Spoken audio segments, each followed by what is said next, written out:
Want to keep your personal and business chats separate on your iPhone? In this video, I'll show some easy workarounds so that you can run 2 WhatsApp accounts in one phone. The simplest method is to install WhatsApp Business alongside your regular WhatsApp Messenger. Just open the App Store, download WhatsApp Business, then register it with your second phone number.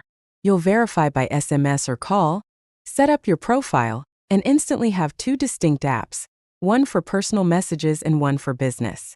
If you'd rather not download a second app, you can use WhatsApp Web in Safari for your second account. First, keep your primary number active in the WhatsApp Messenger app on your iPhone. Then, register your second number on another phone. On your iPhone, open Safari and navigate to web.whatsapp.com.